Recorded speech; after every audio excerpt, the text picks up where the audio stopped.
The following is a presentation of the Flex Radio. It's the interview sessions. The interview sessions. In conjunction with the Flex Radio.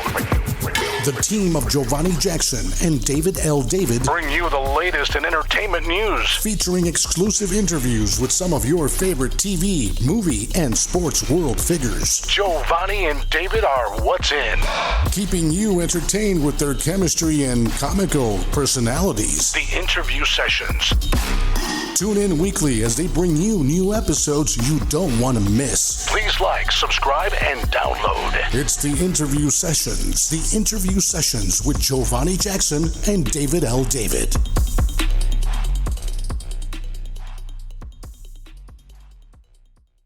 Hey everybody, my name is Pee-wee from the movie House Party, and I'm not a turkey, you're a turkey, because we're celebrating Thanksgiving right here on Flex Radio. Yo, this is your man. Yo, this is David L. David, and it is a lovely day. Giovanni Jackson, where you at? I'm right here. What's up, everybody? What up? Hey, Joe, where you at? I'm right here. Right here. Everybody's here. We all here. You know, I am extreme. This past week actually was like extremely exhausting. How you feeling, Giovanni? How am I feeling? I'm exhausted and in PAIN. Yes. But I'm here. Yeah, we've done a lot this past week. But yes, we've been busy. Very busy. Yeah, it's crazy, man. We got on a couple of flights and just crazy, man. But thank God we're able to do that. You know what I mean? Thank God we're able to wake up. Some people does not have that a luxury of having life, man. And we're losing so many people, man. Yeah. Last person was Quincy Jones, man. It's like crazy. Yep. But we got so many things going on, man. So yeah, we're probably going to be up in the air a whole lot because we got so many projects that we're working on, which is a blessing. No complaints, no complaints at all. Yeah. So anyway, with the day being Veterans Day, man, what does Veterans Day mean to you, Giovanni? Veterans Day. When I think about Veterans Day, I think about my Uncle Gary, who was in the Vietnam War, and how he served his country proudly, and how by him being in the Army like that taught him a lot about discipline and how to handle yourself in a crazy world. And so that's what Veterans Day means to me. I think about everybody that are willing and did sacrifice their life, their time, being with their family just to serve our country. Right. And so Veterans Day, I have to give shout out to my Uncle Gary Terrell. He's the dopest uncle ever. What does it mean to you, David? What's up, Joby? What you doing, Joby? That's Uncle Gary. Uncle Gary just make you feel like, oh, I'm sorry, Uncle. What it means? Well, I'm happy because my daughter is serving in the Air Force, so this is her first Veterans Day. One of the twins, Kaye. Kaye is in the Air Force, man, and she is doing something that I wasn't able to do because actually I was trying to sign up back in 1988 and they wouldn't let me in. They was like, no, we cannot let you in. I got disqualified from trying to go into the Army, which was weird. Wow. You know what? I don't know how this slipped my mind. I think of Yasmin too, because my daughter, you know how teens are, they usually act up and stuff. So as a punishment, I put her in ROTC. And she loved it. And she ended up being military ball princess and getting a monetary gift from the Daughters of America. And I wanted Yasmin to go into the Air Force, but she, chose to go into the medical field. But yeah, I think about Yas too. She almost did it. Right. Yep. So yeah, we got a lot of military family on both sides, it seems. My, uncles and so, growing up, I would always look at my uncle. He's only 6 years older than me, but I always looked at him and said, okay, well, he's in the military, he's serving. That's pretty dope. He's in shape. He's working out every day. So I kind of fell in love with that when I was younger. So when I tried to go into the military, they wouldn't let me in. They thought there was something wrong with my kidney. So when they did the physical at the end, they was like, well, you got too much protein in your urine. And I'm like, what? Went to doctors, had sonograms done, just had a whole bunch of things done, and they found nothing wrong. And to this day, how many years later? 36 years later, and still nothing. So I guess, but then a few years later, the Gulf War happened. So my mother's a church-going woman. So, Miss G is always like, well, God just didn't want you in there. So, Right. yeah. So, I forgot to mention this. I forgot to mention also my own sister cousin, Jeree Johnson, who is Lieutenant Colonel in the Army. What is my problem? that's what I was trying to allude to in the beginning when I said, but I knew you were tired, so I didn't want to say nothing. But yeah, Jeree. Yep. Yes, So that's my cool, man. cousin Jeree. So proud of her. She's our ancestors' wildest dreams. Right. So you know what? But it's kind of a happy day, but kind of a sad day at the same time. Days ago, we just found out we're about to have somebody back in office. I ain't gonna mention no names, but yeah. So I mean, it's Yeah. kind of a good and sad time. But anyway, so listen. Right. So yeah, we got a special show today. And today's show is going to be focused on veterans. However you choose to say it, veteran, whatever. We're focusing on veterans. So we got a friend of the show on today. And that friend of the show, her name is Miss Kaye Green. And in just a moment, we're going to bring Miss Green in, But yeah, so let's, we got to give a special shout out to Miss Green because, she's normally there when we need her, which is pretty cool. She came to our first annual breast cancer walk. Yes. Yeah. She also came through, at the time of, your grieving, my grieving, for your brother Tito, and Yeah. she definitely, came through with something nice, for that. I'm not going to call it an occasion for that. Yeah, which was pretty cool too. So Miss Green is normally there for us at the drop of a dime. So Miss Green is more family than a friend, right? We can call her family. Yes. Yeah. So that's pretty Yes. cool. Absolutely. Love Miss Green. Right. She's so cool. All right. Miss Green is the only person in Alabama that I will allow to call and wake me up at wee hours of the morning because yeah. So yep. So anyway, so let's bring her in. Miss Green, what's going on, Miss Green? How are you? I'm wonderful. Thank you, David. I really appreciate that. No problem. We appreciate you. You're welcome. We Yes. appreciate Yes, you. we do. And hopefully you will be And- coming to our wedding. Hopefully you will be coming to our wedding, Miss Green. I will be present. Okay, cool. Yep. Cool. There's I no will. hopefully about that. She's coming. I'm coming. I'll be there. Okay. You're Got going to time? be ready I will. to do all the stuff, Miss Green, because we've got some fun stuff lined up. You all got a lot of stuff lined up, Giovanni. I'm gonna do what I can. Green is not a spring chicken. Okay. All You all right. got a lot going on, but I'm going to participate in a lot of it, okay? And once again, congratulations to both of you all. Oh, I am so happy for We you. thank you so much. I knew it was going to happen when I first met both of you all. I was like, this won't be long. It You know can't what? be. So many people have said It's that. a- So many people have said that. They were like, and then they were like, you two act just alike. You and Giovanni are like Just two alike. peas in a pod, just alike. And boy, do I know. Oh, my goodness. Yeah. So anyway, so Miss Green, I know you brought. Made for each other. Say it again, Miss Green. Two people made for each other. Yeah, I believe so. I believe so. Mhm. I believe so. Yeah, we're blessed. She's more blessed than I, but we're both blessed. So I know you want me to. Okay, I know you want me to talk a little bit about the importance of Veterans Day. Yes, for Okay. sure. And we know So you brought first some of people all, I'd like along. to say once again, yes. Hello again to you, David L. David and Giovanni Jackson and all of the Flex Radio listeners who are tuning in listening. I am Kaye Green. I'm also a U.S. Army War veteran. And today, I just want to pause to honor and remember the brave men and women who have served in our nation's armed forces. And yes, it is Veterans Day, a day to reflect on the sacrifices that have been made by those who have answered the call of duty to defend our freedoms, our values, and our way of life. So with that being said, I want to leave you with 3 reasons on why Veterans Day is so important. Number one, Veterans Day is more than just a holiday. It's a call to recognize and honor the legacy of all of those who served. It is a day of individuals and communities alike to reflect, to remember, and to give thanks for the sacrifices and service of veterans, ensuring their contributions are never forgotten.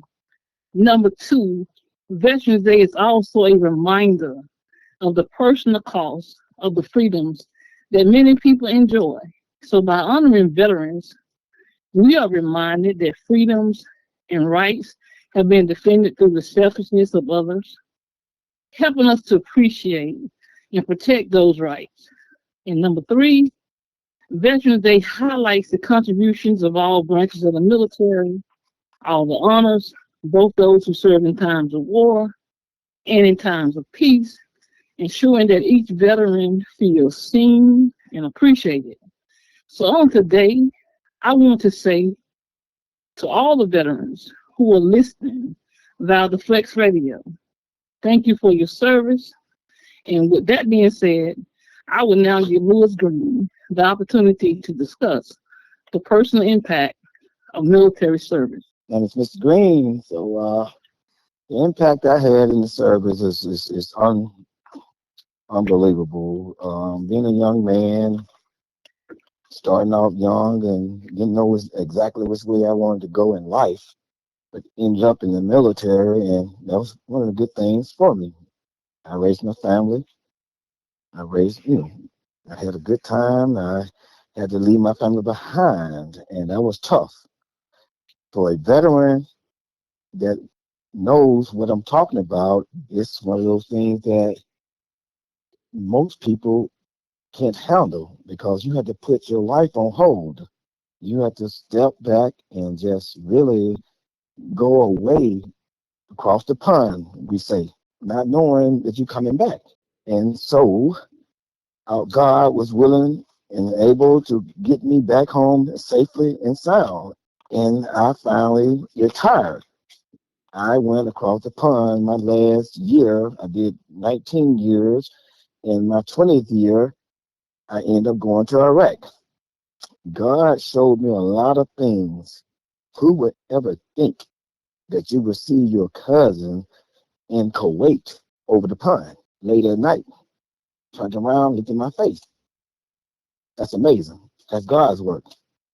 So I said to all the veterans, all the people who need to understand that veterans are special people. They are people who really sacrifice their life and put their life on hold to serve this country. And if I had to do it all over again, I would. It's just the idea that people need to realize that the veterans are people who they need to look up to. It's sometimes in life where I've experienced this. Sometimes you go and you do your duties and you come back and it's almost like you didn't go anywhere. It's almost like, what are you doing this for? And so at the end of the day, you know, I just, I'm just lost for words. Veterans Day is a special day for me. It just moved me a lot. I'm kind of emotional right now as we speak. But I want all the veterans to know that, you're not forgotten. It's just the idea that people don't, a lot of people do not really appreciate, and I might be a little off track a little bit, but they don't appreciate what we do sometimes. And it's just wrong. I mean, you come back, you need to have a little what? Business for us, being able to get houses, being able to get taken care of, and not looked over. Because I guarantee you, the average person would not blouse their shoes up, boots up to go nowhere to fight the war. And I just appreciate my cousin for allowing me to speak a little bit on this right here. And thank you all, and thank all the service members, and thank the radio station. Oh, you are very welcome. And thank you. You're welcome, Mr. Green, and thank you for your service and your Thank you. contributions. Mhm. Miss Green, who do we have next? Okay, next we have um, Sergeant First Class Roderick Thompson, who just recently retired after 22 years. So, Roger, go ahead on and tell us about the challenges that veterans face upon returning to civilian life. Good evening. Thank you. I really appreciate y'all for having me on to just talk about some of the challenges we as veterans face, even though I'm a newly veteran, retired from the military. So, good evening to you guys. Good evening to the listeners. Hey, I am Sergeant First Class, retired Roger Thompson of the United States Army for over 22 years of service. I'm also a veteran of Iraq, Afghanistan, Kuwait, who has spent over 110 months deployed of these 22 years. So I've made the sacrifice for someone like myself that has, kids and other veterans that have children, school age, college kids as well, who, I've missed out on times and things like that, family time and just a lot of different moments of their life, family time, reunions and things like that. All right, as I come from a long line of veterans who have, left a profound legacy for this country during their time of service. So I'd like to extend, uh, you know, a happy veterans, and I'm appreciative of my cousin, Kaye Green, my cousin uh, Lewis Green, uh, Chucky. I'd like to extend it out to him as well to come on following me about everything they have done and paved the way prior to me coming into the military and doing what I needed to do. Um, because of their sacrifice, it propelled me to join. There are challenges veterans face upon returning to civilian life.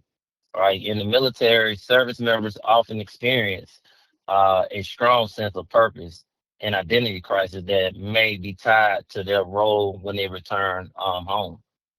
All right, upon returning to a civilian life, they may feel a loss of direction as the clear mission and camaraderie of the military life that are no longer present. This shift can lead to a period of self discovery that, while ultimately positive for some, can feel this destabilizing and stressful during the initial transition from military back to civilian life.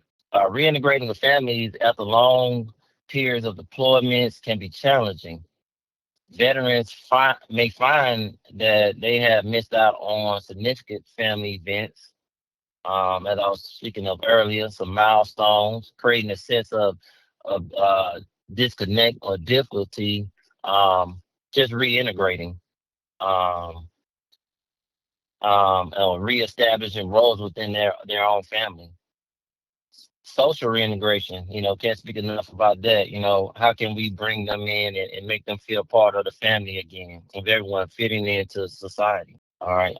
As a veteran, may like I said, once again, feel disconnected from civilians un, who may not understand.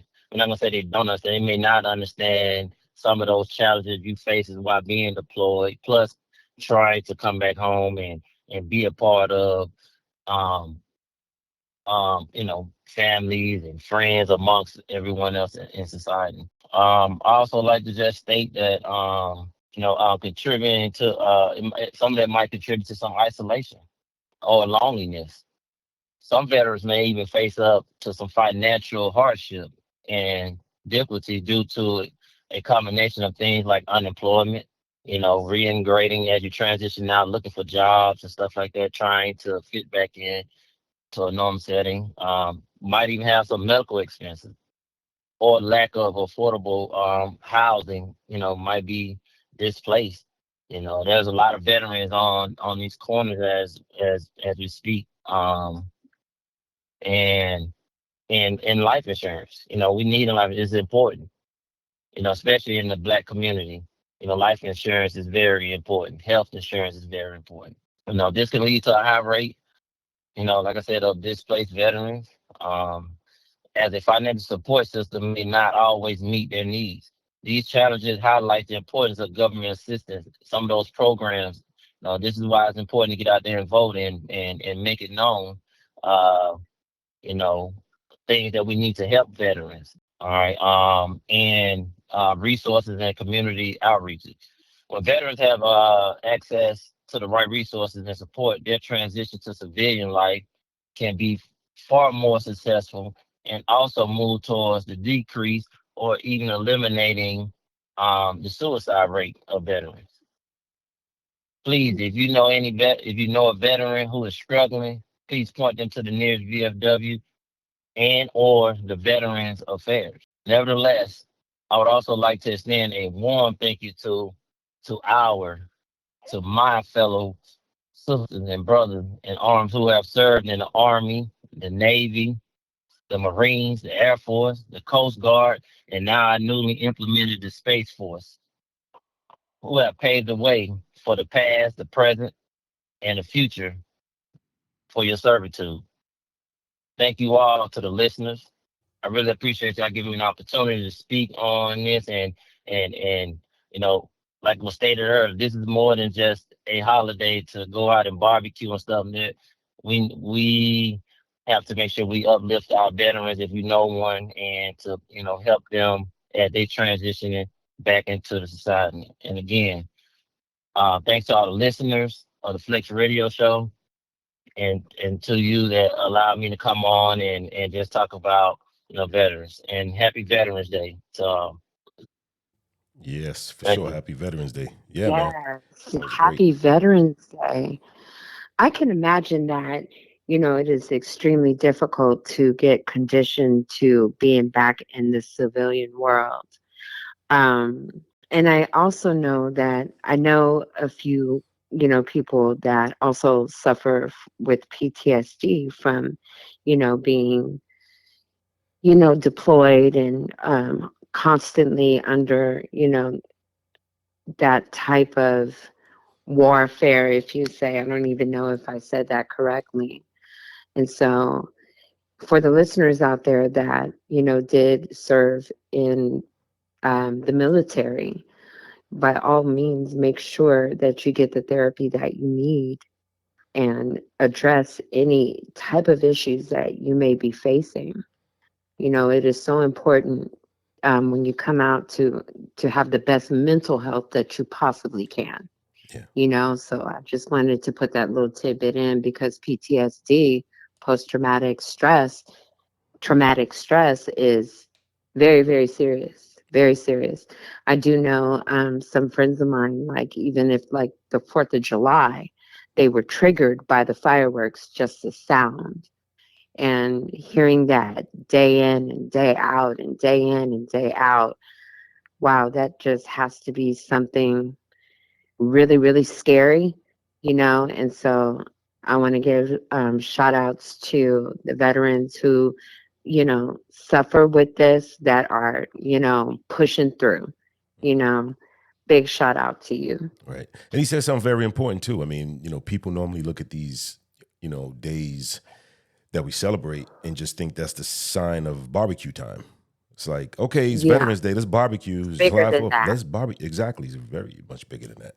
It makes me think about Yes, the, even times like the Tuskegee Airmen, what they had to yeah, face and things like that. So we, we as people, we celebrate, sometimes we celebrate things for the wrong reasons. We don't like, the younger right, generation, do they really understand what Veterans Day is, what it means, you know? So, right. I feel like they don't, and that's just in my opinion. But it's far bigger than eating barbecue right. and listening to good music and being in a park. It's far bigger than that, Yes, you know. for sure. Well, don't get me wrong. I won't So pass up on a barbecue, but yeah, it's definitely far bigger than that for sure.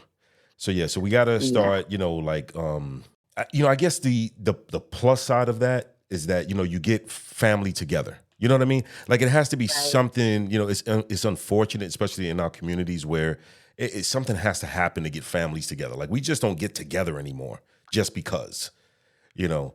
Yeah, So yeah, so I guess that is kind of a positive side of it, but hey.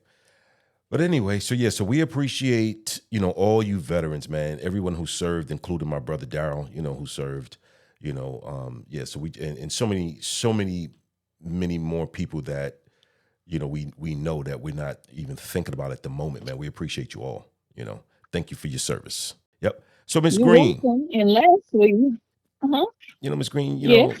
I don't know, Miss Green. I think I'm gonna have to adopt you as my sister. Remember how back in the day, did y'all do this back? Because this is what we did in New York, right? Like back in the day, you know how you used to just like prick your finger, and then your Uh-huh. friend will prick his finger Yes, too, and then you'll yes. become blood brothers. Yeah, I Blood think. brothers. Yeah. Yeah. Okay. So we weren't the only ones that did that. Yeah, David, we think alike. So if you don't mind, I would like to do a DNA test. I did. Right. Hey, you are from Montgomery, right? And I got a lot of family over there in Montgomery. Mhm. So yeah, Yeah, who knows? Who knows? Yeah. So anyway, so you yeah, never we gotta know. listen. We gotta have you guys back on every Veterans Day. Wait, I do believe, don't we have one more guest? Yeah, we got one more guest. We do. One more. Yeah, that's what I thought. You know what? Well, that's age. Yeah, that's age creeping up on me. You're old. Old. Yep. You're old. So wait, so hold on for a second. So yeah, introduce our next guest. I'm sorry. I am so sorry. Introduce our next Okay, guest. so the next guest is Daryl McNeil, who served in the Marines. And Daryl is going to talk about the role of the community and support in the lives of veterans. Daryl, you can have the Yes. platform. Yeah. Well, David, I'm your other brother, Daryl. All right. Yes. Last but not least, my name is Daryl McNeil, and I'm a veteran of the United States Marine Corps peacetime. But my service was back in the 80s, and when we were really getting trained to go to fight, and the training was much more austere and more disciplined than it is in the 2000s and the way they're trained now. But anyway, that's a different issue. But I'm definitely proud to be a veteran. I thank my brothers in arms that came before me, and on the show tonight, Lewis and Roderick. Thank you for your in-depth, emotional, passionate speech about what it is to be a veteran and what we go through. But my service was over 30 years ago, and it's certainly changed. But community and support networks are very important for our veterans. I was a service connected veteran. I got out with a medical discharge, and I didn't know what to do. And one thing about it, Roger served 22 years, but he went in probably as a teenager. Most of us go in as teenagers, don't know which way we want to go in life. And the military offers us discipline and structure. So when I got out, I was disillusioned because I wanted to retire, but an event caused me to get out early. So community and support networks um, showed me that I could still recover from what happened to me in the military. So I ended up going to college through the VA rehabilitation program. So that really helped me. And so if people didn't tell me about that, I probably would have landed off into Skid Row, being homeless, or maybe even committing suicide. So so it is very important for the veterans to know about what's available.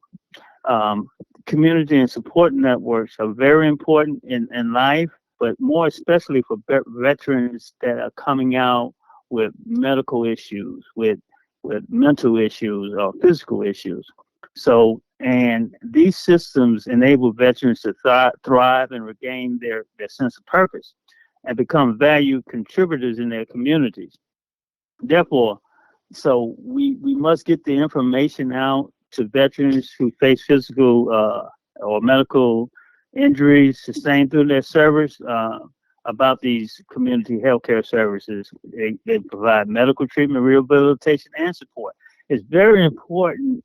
They have veterans crisis lines now that because veterans like Giovanni was talking about, PTSD is a very prominent problem the trauma of war or the trauma of seeing someone killed. It's unimaginable what happens to our psyche when you experience that. So veterans organizations and community groups also play a crucial advocacy role, pushing for veterans' rights and benefits at the local, state, and national levels. Like Roger was talking about voting, it's very important to vote because legislation must be put in place to continue to support the veterans. Also, these services that they address issues again like PTSD, depression, and anxiety, and they help the veterans manage their mental health in a supportive environment. Now, lastly, these community organizations and veteran support groups should provide job training. That's very important, and resume workshops and job placement services.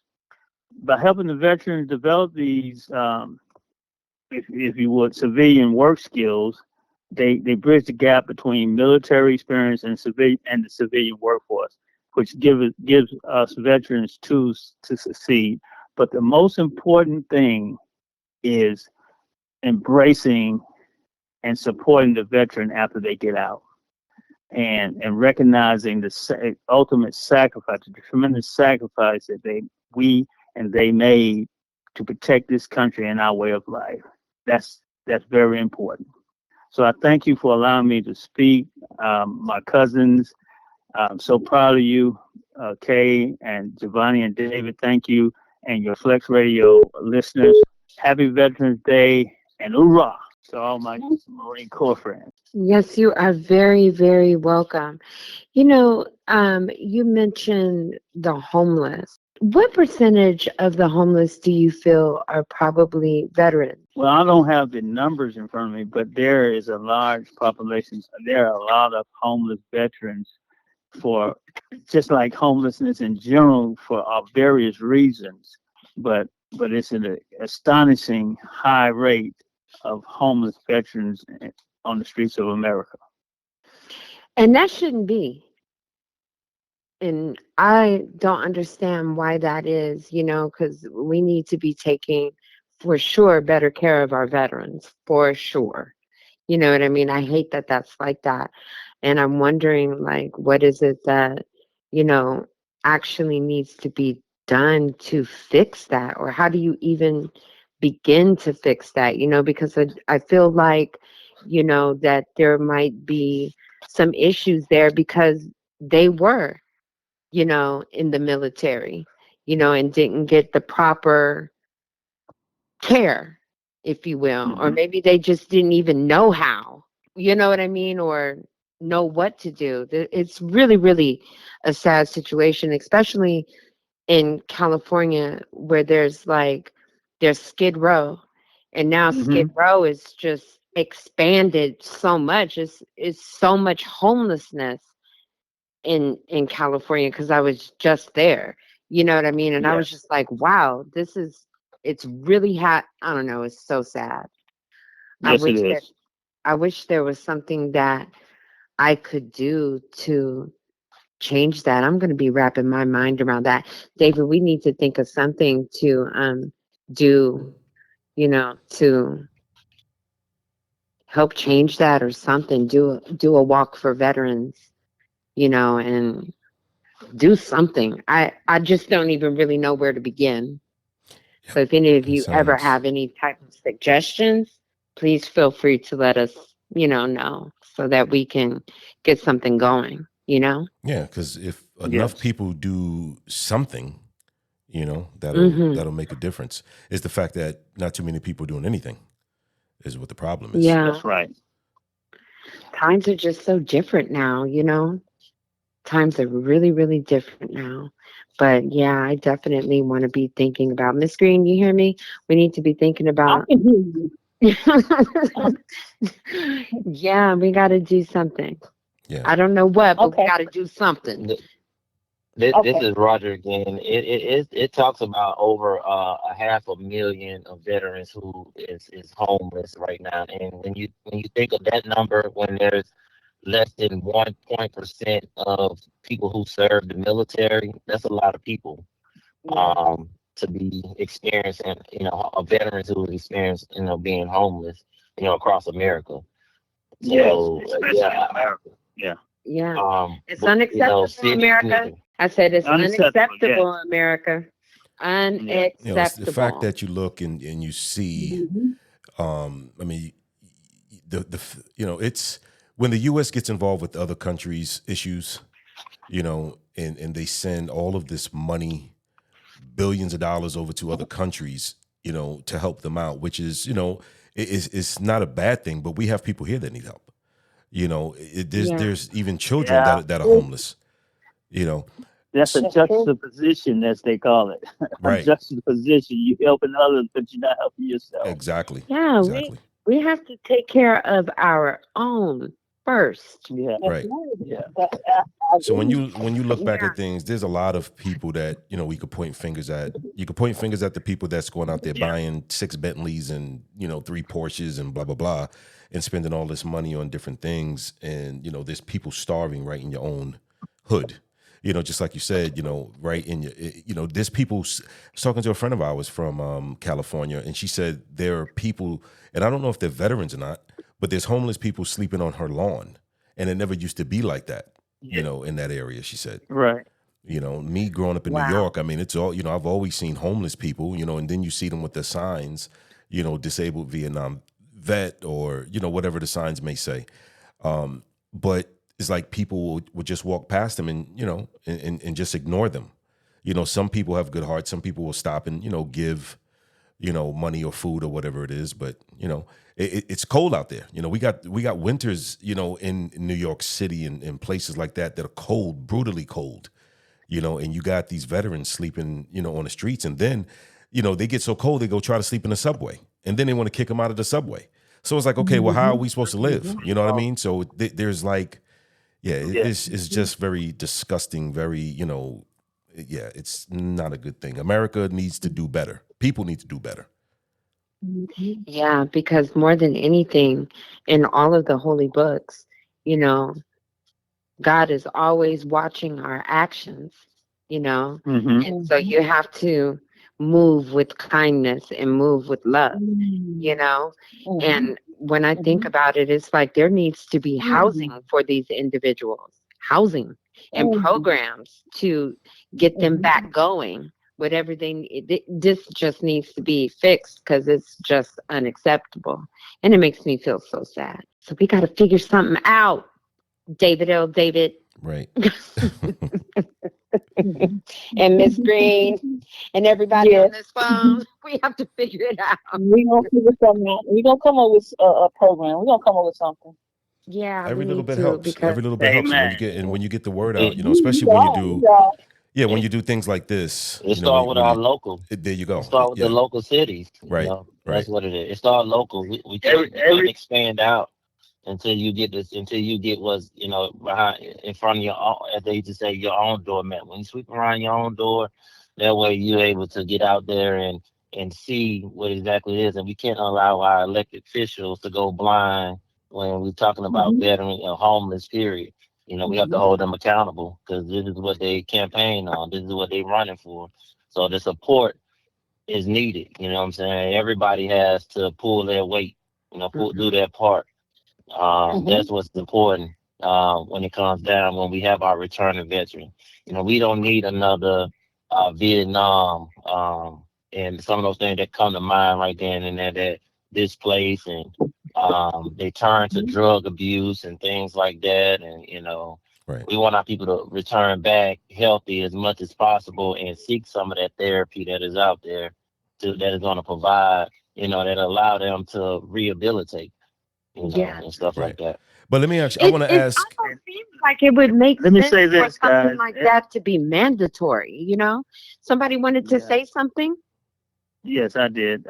Everything starts with a thought, and you thought about it. We're thinking about it. Now we can put it into action. Everything starts with a thought. Right. Yeah, yeah, Well, something needs I to be guess I have done. I have What? one question right before I have one question now from each of you. So when each of you went into the first of all, if you can give us the years that you went in, right? Each of you, and then I want to know the different experiences that you may have suffered as far as racism when you signed up. Was it really, bad towards African Americans and minorities, period? I mean, what was your experience as far as racism goes? Yeah, it was racism. There's no joke. I mean, it is what it is, But you have to put God first and just kind of deal with it. It wasn't as bad if you just kind of went along and let them knew that you wasn't the one that you could just do any kind of way. But they did it, they did their dirt, But at the end of the day, it wasn't as bad as some people probably had it, because I'm in the '80s, years and stuff like that. I graduated in '86, and so when I got in, excuse me, when I got in '87, and they did their little thing, but it wasn't so bad. See, they treat you certain ways when you respect yourself a certain way. It's the ones who just fall for the I'm just gonna say the okadoke. And so you fall for the okadoke, Hmm. they're gonna treat you, like that. So you stand up as a man, then you get a little bit more respect. And so it wasn't so bad, but you still had to, dot your I's and cross your T's. Gotcha. Yeah. And so I managed to go through it. Um, it was tough. It was tough. But I managed it, with God willing. I glanced on through and made it happen. But it's there. It's no Gotcha. secret. It's Okay. there. Okay. Mm-hmm. All right. And who's next? Okay, Uh, yes, likewise, I joined in the 80s, 1988 to be exact. The day I turned 17, I joined the National Guard. And I had my own idea of what this experience would be like. I would join just the National Guard so that I could go to school. And right after high school, things changed, of course.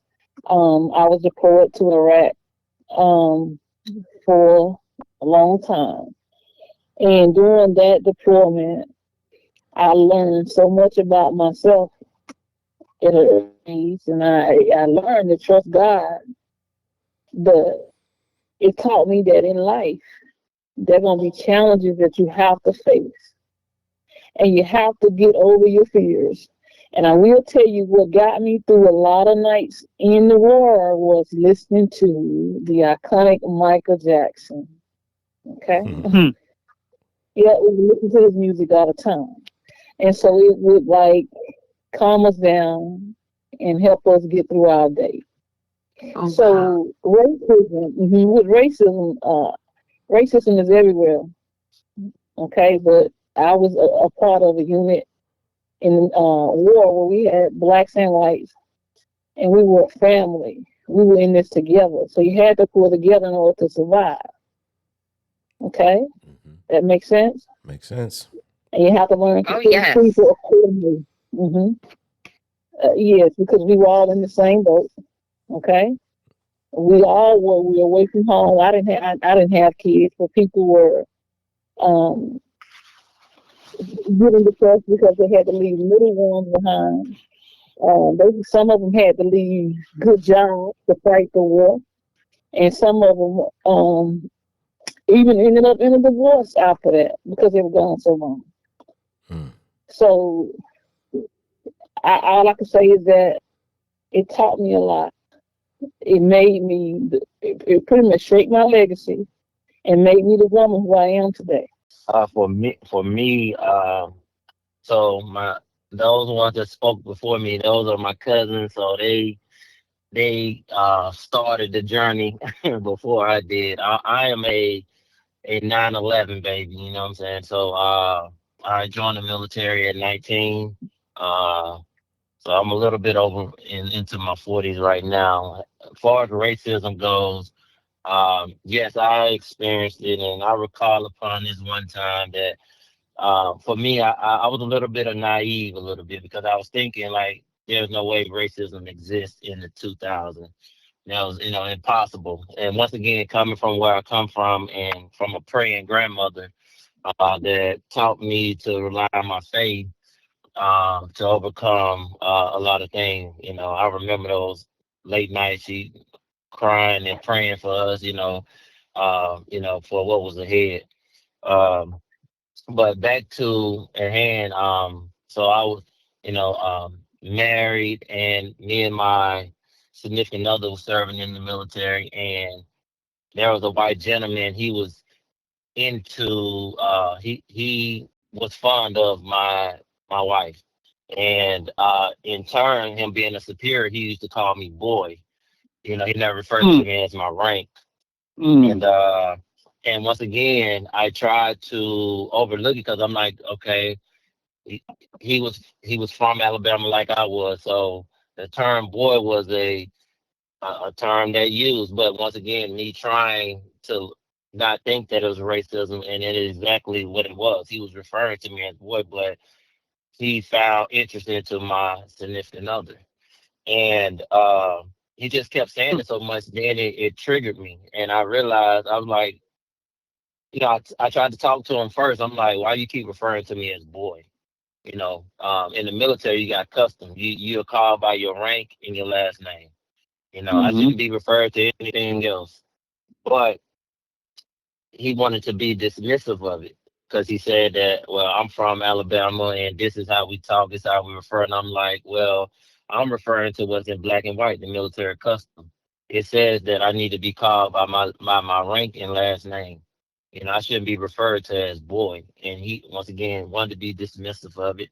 And so I had to take it up the chain. And at first, I was getting a lot of pushback. They didn't want to believe it. They said that I was, that I took it wrong. And I don't know how any other way to take it. I'm like, okay, I took it wrong. And, um, but as I continue to move this up the chain, they found what I was saying substantial, that he was using a derogatory term to, you know, uh, to refer to me as, and I will tell you the part of that story. It took about 10 years. I ran into that gentleman again. I ran into him about 10 years later, and we had an encounter, and he forgot who I was, and we were Mm, staring at each mm, other. At this point, I'm a senior, enlisted in the military. He looking at me, looking. He's like, "Don't I know you from somewhere?" And then that's when I informed him who I was. I'm like, "Yeah, I was this person you called boy the entire time back in 2004." And he was like, that's when he was like, I'm so sorry. He started apologizing to me and all these different things, and what I accepted his apology. But that gave me a great sense of that sometimes people don't recognize what their ancestors have done to us, and what we are still, that are triggered by it, and things like that, especially when there's, sexism that exists, and there is a certain thing as sexism for males as well. When you have mm, superiors that only want you to perform what they wanted, or they're going to hold you back in the next step or your progression. So we have to mm-hmm. also be, we're challenged, you know, do you take the easy road, or do you do what you're supposed to do and let the results just show that? Um, and that was my first encounter. I had other encounters. I'm not gonna speak of, but that is the most significant to me because of just where I come from, how I was raised, my belief in, church family and things like that. And sometimes you don't know how powerful your faith is until you actually, that's all you have. Yeah. You take away all the other things away, and you realize it's just you on that island, and you need God to speak to you. Yes. So, in turn, you have to truly believe what you say you believe. Do you really believe in your faith in God? Because there are a lot of hurdles to get over when someone is just saying they believe and they really don't believe. You know what I'm saying? And I had to really rely on my faith and let it be in God's hand, and it came back. yeah, regardless, it was 10 years later, but the fact that he was even able to apologize and say he was wrong, and he understand the distasteful and harmful and how to refer to people and things like that. That is non white Caucasian. So and that gave me lessons. That was I learned a lot from there because I was able to teach my soldiers what to look out for, what to recognize, and don't let it go unheard. Don't let it just get dismissed. You address the issue right then and there. So that was very profound throughout my career and stuff like that. Like I said, I am a 9/11 baby. I was called, what happened in New York, and I sprung into action from there. I wanted to uh, come out and defend the country that sometimes seems like they won't defend me. But nonetheless, I did it for my family, my children, their children, and hopefully, you know, those results speak louder than anything else. Thank you, Right. sir. Yes. Yes. That was powerful. Powerful. Yes, and I'm probably the older the oldest of the group. I'm 63. Okay, I think I am the oldest, but I was born in 1961 in Selma, Alabama. Okay, and Okay. yeah, and Mm-hmm. my mother was in the Bloody Sunday March. Mm. Okay, so she marched with King and others, but to the point of when I went into the military, I went in the military in 1980, and I grew up uh, at the end of segregation, and it really matters what era you are raised in. Your foundation is really developed from the era that you were born in.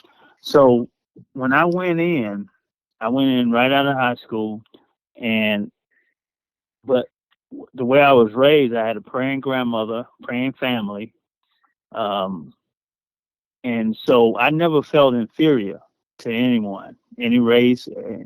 And in fact, um, in Selma, segregation was outlawed in probably '68, but practically, for all practical purposes, uh, segregation didn't end in Selma till the late '70s. I graduated in '79. So my point is that although the legislation existed and saying segregation was outlawed, but the practice was still going on in Selma. All right. Mm. So when I graduated, I went into the Marine Corps, open open enlistment, where they could put you anywhere. So I ended up taking a test when I was in basic training, and I ended up in signal intelligence. Okay, now here you go. You got all four branches, the major branches: Air Force, Army, Navy, and Marine Corps. Okay, and and Marines are known for their brawn, not their brains. Okay, that's just the stereotypical thing. So when a Marine, I was one of the first Marines to go into the Navy's Electronic Intelligence Warfare School, and so that was predominantly white. It was Snow White, and I was the first Black Marine to go into that field. And so it wasn't so you could feel the what is he doing here? Not only is he black, but I was a Marine. Marines didn't get into that field, and I excelled. I excelled in it. God was with me because it's like the books that they gave me more than anybody else. But I stood out like a sore thumb, and I excelled because of my upbringing. My grandmother always told me, nobody is better than you. All right. You know what I'm saying? So the in the '80s, okay, now they didn't expect. What do they call a black with two PhDs and $1 billion? Nigga. Mm, Wow. mm, mm. Okay. Mm-mm. So it is, and as even today, as we saw as a result of the election, it is it, Oh it yeah. is it is deeply entrenched into America, and we are affected by it from our ancestors up until today. But Hmm. but we still can overcome. We will overcome. We have overcome, and with little or nothing, we are where we are today from the struggles of those that went before us, and That's right. we can't let them down by dropping the baton now. So we That's like right. the thought of it's not only veterans as our family, but we have a deep kindred spirit from our ancestors to push and go Hmm. forward. All Hmm. right. Yeah, you're right. Oh, wow. Amen. Yeah, that's Amen. great. Yeah, that's right. Amen. Right on point. Wow. Okay. Wow, Wow. that's amazing that you were in. Wow. Wow. I'm at a loss for words. Thank you for Yeah. your service, sir. Hey, In, yeah, in that's fact, powerful right in there. fact, in fact, my name is. They have a wall of fame for the in Pensacola. I had my AIT in Pensacola, Florida, where the Naval Air Station is, and my name is there as a plaque as the first Marine. They just got me as the first Marine to go to the school, but I was Okay. actually the first Black Marine to attend the Navy's Mhm. electronic. Mm. Mhm. Yes, yep. Mhm. Mm. So Nice. anyway, but we have more a very prestigious person on the line with us, Miss Kaye Green. That's why I mentioned the double PhD. Amen. Along with David L. David and Giovanni Jackson. I'm sorry. All right. Oh, Well, we wow. appreciate you guys, and once Yeah. again, We thank you for your do. service, all of you. Yes. Thank you. Yes, yes. You know, most definitely. So yeah, Wow. so I knew, by listening to your stories when you first started talking, I knew that's why I asked that question about racism, because I knew that there had to be Hmm. different Oh experiences, yeah. at different times. You know, Oof. so yeah, Mm. definitely. Yeah, So it's real. yeah, yeah, it's real. It's So just also, to me, just amazing that racism is still around. I mean, I'm out here in Georgia, and Hmm. I get it every day. Um, Mhm. you know what I mean? And it's just blatant, Mhm. right in your Mm. Right. Mhm. face. And it's just like Mhm. when you're my age, you're like standing there processing, like, is this really Mm. happening or am I tripping? Mm. Mhm. Mm. Yeah. Mhm. But I've had some experiences here where I just was like, wow, you know. Mm. I mean, one time I was just picking up some soup from a Chinese restaurant. Man came in there and said some outlandish stuff to me, and I said some outlandish stuff back. And then I Hmm. happened to look around, and I'm in a restaurant full of Caucasian people. They're all looking at me. I'm like, Mm. uh-oh. Hmm. And the guy that was taking my order, he was standing there sweating, looking crazy. I said, "Let me get out of here." I was so hurt. I got Yeah. in my car, called up David crying and all kind of stuff. I was just that upset. But I mean, we just have to do better. We have to Yeah. do Yeah. better. Have to do better. Just gotta remain hopeful and positive, and Yeah. move with kindness and love. And keep our Mm. heads on the swivel Amen. too. Watch our back. Amen. That's right. And I appreciate everybody who was on the radio and on the phone talking, because I mean, it's something I don't really do for communicating. I like to do things and stay in the background, but I Yeah. enjoyed myself today. Oh, All right. good. I enjoyed God myself bless today. y'all. Yeah, I well, Thank enjoyed we you. myself. appreciate All every right. last one of you, and we appreciate Yes. you for taking your time and coming on the station today on Veterans Day for the people in the hood. So yeah, so once again, All right. This is your man, David L. David, with my co-host, my heart, my other half, however you choose to refer to us, Giovanni Jackson, and my man Zoe, right here on the Flex Radio. Keep it tuned right here. We'll be right back. Peace. Full force. What's up, y'all? This is Bow-Legged Little Full Force, and I'm chilling with my people on the Flex Radio Show. David L. David, Zoe, and the young lady Giovanni Jackson. And we're all just kicking some freaking ass. You look good, but can you cook good? Can you read, or is your brain like wood? Do you have sex, or do you make love? How do you live? Do you give it? Do you take love? Girl, you're so fine, could you be mine? Or do I slack in the back of a whip with whack line? Yeah, the fruit looks right, but that ain't my type. Yeah, right.